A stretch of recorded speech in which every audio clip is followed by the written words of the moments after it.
ఇప్పుడు అరకులో మనం చలి ఉత్సవాలు దగ్గరకు వచ్చాం. గిరిజన సంప్రదాయాలని, సంస్కృతిని, వాళ్ళ ఆచారాలని తెలియజేసే విధంగా ఆంధ్రప్రదేశ్ ప్రభుత్వం చలి ఉత్సవాలు నిర్వహించిందనమాట. అందులో భాగంగా ఇటువంటి వేడుకలు నిర్వహించింది. వేదిక మీద గిరిజనుల సంప్రదాయ నృత్యాలను ప్రదర్శించింది.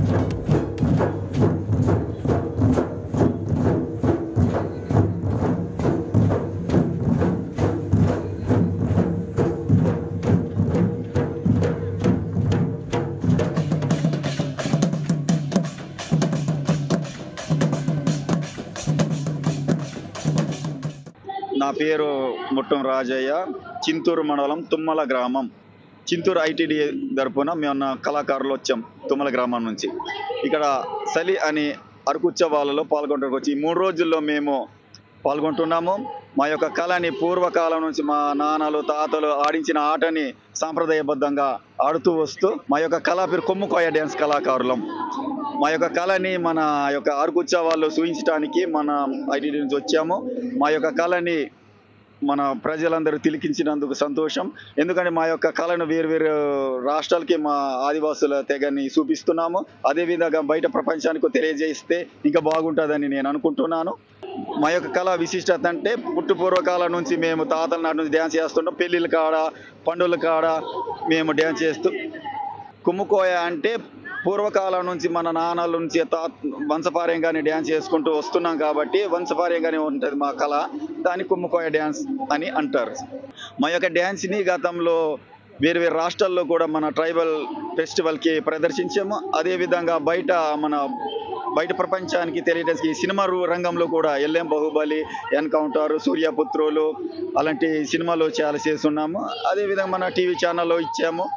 మిగతా బయట ఎక్కువ పొలిటికల్ ప్రోగ్రామ్స్కి ఎక్కువ వెళ్తుంటాం, మీటింగ్లకి అట్లా. కానీ మా యొక్క కళని బయట ప్రపంచం తెలియజేస్తున్నాం. కానీ మా యొక్క స్థితిగతులు ఇంకా మెరుగుపడితే మా యొక్క కళని బయట ప్రపంచం తెలియపరుస్తూ మా యొక్క కళని ప్రోత్సహించాలని, ఇంకో విధంగా మా యొక్క ఆర్థిక పరంగా మేము అభివృద్ధి చెందాలని ఈ సభముఖం కోరుతున్నాను.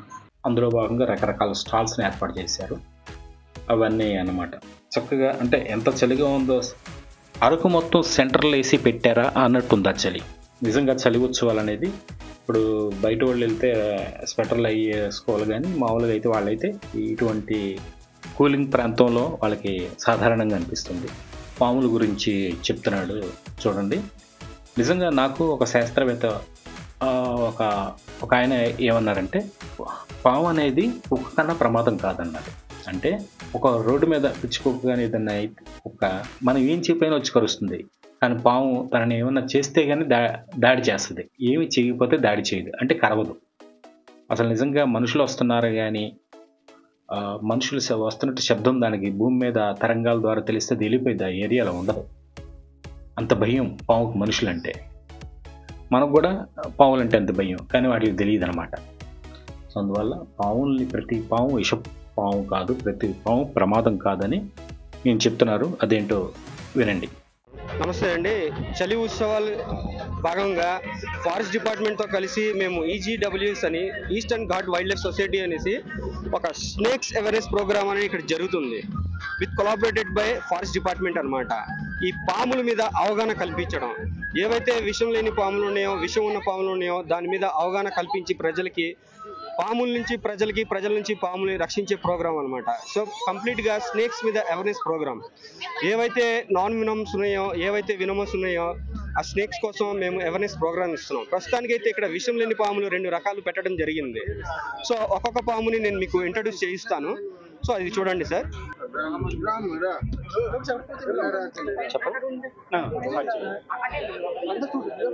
ఇది వచ్చేసి చాలా మంది నాగజర్రి, నాగపాము అంటూ ఉంటారండి. ఇది అలాంటిది ఏం కాదు.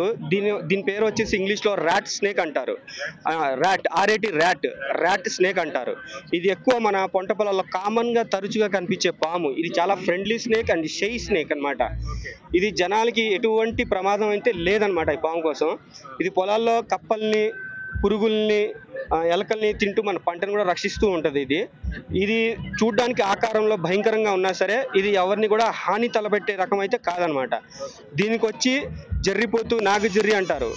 ఇది నాగుపాముతో కలుస్తుంది, దాని ఫ్రెండ్ అంటారు, కానీ అది కూడా అపోహ అనమాట. దీంట్లో మేల్ ఫీమేల్స్ ఉంటాయి అండ్ నాగుపాములో కూడా మేల్ అండ్ ఫీమేల్స్ ఉంటాయి అనమాట. ఇది కంప్లీట్గా విషం లేని పాము. ఇది చిన్నపిల్లల నుంచి పెద్దలు ముసలోళ్ళు అయినా సరే దీన్ని పట్టుకున్నా ఏం చేయదు, కానీ ఇది చాలా వరకు చంపబడుతున్నాయి.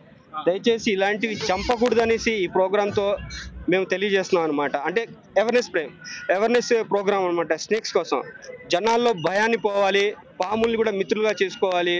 అలాగే మీ దగ్గరలో పాములు అయినా వస్తే మా ఫారెస్ట్ డిపార్ట్మెంట్ అధికారులకి మీరు తెలియజేస్తే మేము రెస్క్యూర్స్ వచ్చి మేము పట్టుకొని దీన్ని సురక్షిత ప్రాంతాలు రిజర్వ్ ఫారెస్ట్ ఏరియాలో వదలడం జరుగుతుంది. ఇది వచ్చేసి శాండ్ బోవా అంటారండి, కామన్ శాండ్ బోవా. మన మట్టిలో బురదల్లో పొలాల్లో తిరుగుతూ ఉంటుంది. చాలా మంది పాముని చూసి రెండు తల్ల పాము అంటారు, కానీ ఇది రెండు తల్ల పాము కాదు. ఇది ఒకే తల ఉంటుంది దీనికి. కాకపోతే ఇది టెయిల్ వచ్చేసి ఈ హెడ్ వచ్చేసి ఒకేలా కనిపించడం వల్ల జనాలు అపోహలకు పోయి రెండు తల్ల పాము అంటారు, కానీ ఇది ఒక తల పామే. ఇది కంప్లీట్ గా నాన్ వినమస్ అనమాట. అయితే దీనికి విషం అయితే ఉండదన్నమాట, విషం లేని పాము. ఇలాంటి పాములు కనిపిస్తే మీరు చంపకూడదు. సరే, బాడీ ప్యాటర్న్స్ చూసారా? ఈ బాడీ ప్యాటర్న్స్ వచ్చేసి మనకి కొండ చిలువని పోలినట్టుగా, అంటే ఆ జాతికి సంబంధించిన రిలేటెడ్ అనమాట. ఇది రెండు తల పాము అంటారు. జస్ట్ ఇది చూసే తెలిసిపోతుంది. ఇది చాలా స్లోగా, డెడ్లీ స్లోగా ఉంటుంది. తొండల్ని, తర్వాత లిజార్డ్స్ని, మిడతల్ని, చిన్న చిన్న కప్పల్ని తిని బతుకుతూ ఉంటుంది అనమాట. ఇది ఎక్కువగా ఎర్ర మట్టిల్లో, పొలాల్లో దాంట్లో కనిపిస్తుంది. కామన్ శాండ్ బోవా అంటారు. దీనివల్ల మనుషులకి ఎటువంటి ప్రమాదం లేదు. ఇది కంప్లీట్గా విషం లేని పాము. ఇలాంటి పాములు కనిపిస్తే చంపకండి.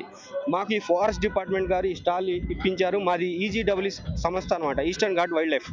దీనికి ఫౌండర్ వచ్చేసి కంటిమహంతి మూర్తి గారు. నా పేరు N Appanna, forest section officer, Araku range, Paderu division. ఎందుకంటే గిరిజన ప్రాంతాల్లో ఈ రెడ్ స్నేక్ అనే దాన్ని భయంతో భయపడిపోయి మన గిరిజనులు కాటేస్తుందనే భయంతో చంపేస్తుంటారు. ఇదే కాకుండా పాము అంటేనే గిరిజనులకు భయం. ఎక్కడైనా కనబడితే వెంటనే కర్ర తీసుకొని చంపేస్తుంటారు.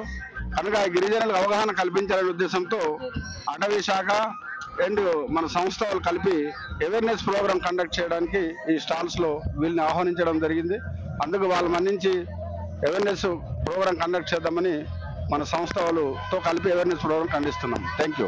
ఈ ఈవెంట్ ద్వారా మేము స్నేక్స్ వెనమస్ కాదని, కొన్ని స్నేక్స్లో రకరకాల స్పీసీస్ని మాకు పరిచయం చేశారు eastern Ghats wild life society వాళ్ళు. దాని ద్వారా మేము కూడా వైల్డ్ లైఫ్ కన్జర్వేషన్ కానీ దాని గురించి వీళ్ళు మాకు ఎక్స్ప్లెయిన్ చేశారు. స్నేక్స్ కూడా ఎన్విరాన్మెంట్కి ఎంతో ఉపయోగం అని మాకు తెలియజేశారు.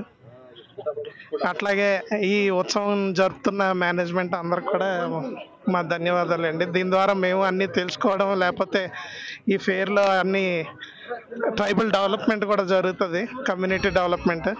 అంతే సార్. मेरा नाम फुरीत सिंह बेसरा है। मैं बस्तर छत्तीसगढ़ कोंडा गांव से हूँ। मैं ये बेल मेटल का आर्ट बनाता हूँ। मेरा ये मतलब आदिवासी का आर्ट हमेश बनाता हूँ। और ये जैसे मड़ई मेला और यहाँ पे आया हूँ मैं पहली बार। मेरा यही ख्वाहिश था कि आपके यहाँ आऊँ और मैं सामान बेचूँ। అందరికీ నమస్కారం. నా పేరు గాసినాయుడు. నేను centre for people forestry project కోఆర్డినేటర్గా పనిచేస్తున్నాను. అలాగే మన ఆదివాసీ సంస్కృతి సాంప్రదాయాల గురించి, నేను ఒక ట్రైబ్నే. ఆదివాసీ సంస్కృతి సాంప్రదాయాలు రానున్న కాలంలో భావితరాలకు అందించాలనే కాన్సెప్ట్తో మేమందరూ కూడాను ఈ ఆదివాసీ సంస్కృతి సాంప్రదాయాలు అనుగుణంగా వంజంగి వేదికగా ఆదివాసీ సంస్కృతి సాంప్రదాయాల కేంద్రమని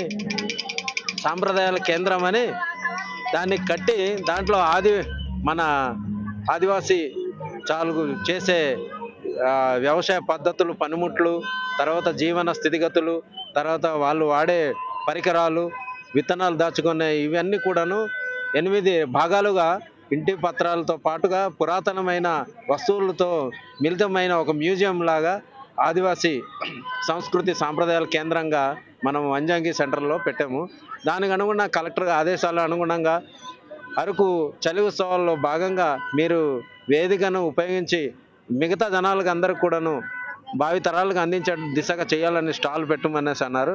దీనిలో భాగంగా మనం ఆదివాసీ అటవీ సంపద, మరి అటవీ జీవన పద్ధతులు అనే దాని బుక్స్లు కూడాను అంచెలంచెలుగా వివిధ ప్రాంతాల వ్యక్తులు అందరికి కూడాను మీరు తెలియజెప్పి వాళ్ళకి తెలియపరచాలనే ఉద్దేశంతో ఈ ఒక స్టాల్ చలి ఉత్సవం భాగంగా మేము చేయడం అయింది. దీంట్లో భాగంగా మేము అక్కడ వేదికన కొన్ని వస్తువులు మాత్రమే మేము సేకరించగలిగాము. ఎలకలు అంటే ఇందులో వెళ్ళింది మళ్ళీ బ్యాక్ రాదు, ఇది వెలకల గూళ్ళే అంటారు అనమాట. అది తర్వాత ఇది ఈటే బద్ద అని అంటారు. దీన్ని గువ్వ పుట్టాలు కానీ పిట్టలకి రాళ్ళతో గులక రాళ్ళతో మనం వెళ్ళి కొట్టేది అనమాట. అది మనం మొత్తానికి ఇదండి అరకు పర్యాటకం. మీరు మినిమం బడ్జెట్లో వెళ్ళిపోవాలంటే రైళ్ళల్లో వచ్చి రైల్లో వెళ్ళడం ఉత్తమం. ఏ ప్రాంతం నుంచి వచ్చినా వైజాగ్ రావాలి. వైజాగ్ నుంచి ఉదయమే 6:45 రైలు ఉంటుంది. అది కేవలం 30 రూపాయలు మాత్రమే అరకు టికెట్. మీరు మధ్యలో బుర్రాలో దిగొద్దు. బుర్రా గుహల కోసం దిగాలంటే మీరు బస్సులో రావడం లేకపోతే సొంత వెహికల్స్తో రావడం బెటర్. ఎందుకంటే అక్కడ ఆటో ఛార్జీలు అవి ఎదిరిపోతాయి.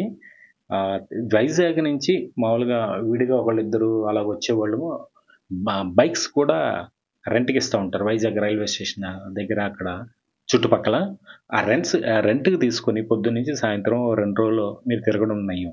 అంతేగాని ప్రైవేట్ వెహికల్స్ని ఆశ్రయించారో వేలకు వేలు దండుకుంటారు. అంటే వాళ్ళ యొక్క జనాలు వచ్చినప్పుడే కాబట్టి అది మనం ఆక్షేపించేది లేదు. మీరు భరిస్తాను అనుకుంటే అలాగే వెళ్ళండి, లేకపోతే సొంత వెహికల్స్లో వెళ్ళచ్చు. కారు తీసుకుని వెళ్ళడం అద్భుతం. 1-2 రోజులు చూడలేరు, కానీ మనం అంతకుమించి ఎక్కువ ఉండలేరు కాబట్టి మ్యాక్సిమం చూడాల్సినంత అక్కడ గార్డెన్ అవన్నీ చాలా అద్భుతమైన ప్రదేశాలు ఉన్నాయి. అవన్నీ చూడడానికి చక్కగా ప్లాన్ చేసుకుని వెళ్ళండి. Thank you.